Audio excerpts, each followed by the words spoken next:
Video games and art have always held an intertwined relationship. Whether it's the graphics on the screen and their design, or the design of the game box and label, to the ever-ongoing debate of whether video games are art itself, the two have been intermixed. The NES and Famicom were no exception to this relationship. Nintendo art is unique, stimulating, and a wonder for the eyes.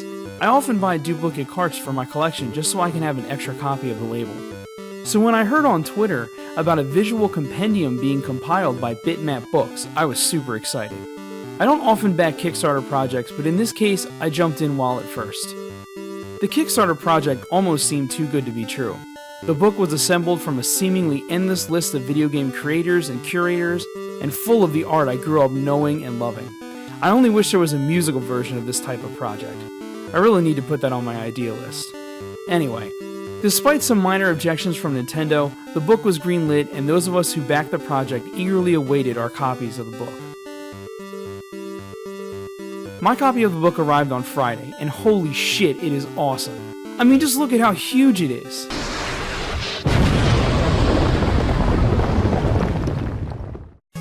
It covers it all.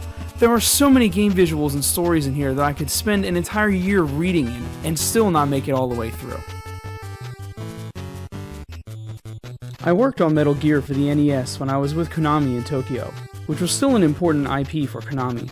My team was asked to port the original MSX2 version to the NES in 3 months, and we had to make some changes per management's request and due to the hardware limitations. What I did was simply port the game, so I can't claim credit for the gameplay. I was a fresh graduate when I worked on Metal Gear. I actually worked on an educational game for the Famicom disk system before, but it was cancelled, so Metal Gear was my second project, but my first shipped game. Without the internet, Goonies fans in the 1980s had many unanswered questions. There was much speculation to the game's origin, including whether or not it was based on an unmade sequel to the film. Mikey and the Fratellis look like the original actors, but the other Goonies did not. What happened to the others, and why was Annie a mermaid? The Goonies 2 is fun and challenging. The gameplay itself relies on mystery and discovery, and the game's relaxed connection with a popular franchise creates that same mystique even when not playing. It has earned its place in video game history. It's crazy, really. Tetris, like baseball, could theoretically go on forever, but it will inevitably come to an ending every time nonetheless. Countless have gone to the well of Tetris for relaxation, despite game over looming as their only possible result. There's a lesson there, perhaps. The action in Jackal is intense and relentless. Progress is a matter of learning the locations of enemy ordnance and ensuring you get all the weapon upgrades. Don't forget to keep firing as the terrain reveals hidden bonus items including extra lives, weapon upgrades, and enemy clearing smart bombs. With limited lives and no save points, losing all your jeeps takes you back to the start of the level.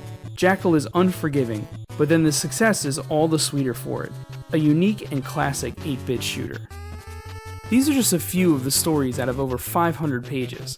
I also have to say, as the son of a librarian, the build quality of the book is top-notch. You often find video game books to be pulpy and poorly designed. This is a definite exception to that rule. The book doesn't go on sale until March 13th, 2017, but seriously, if you're a video game fan, Nintendo fan, or just a fan of art, this is a book you should not pass up. I cannot recommend this book enough for any retro collector or pop art enthusiast.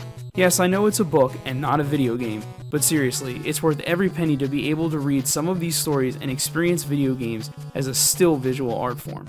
Thanks for taking the time to watch Retro Safari's unofficial NES Famicom Visual Compendium book review.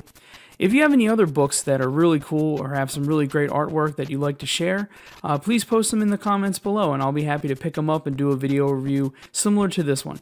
Again, thanks for taking the time to watch.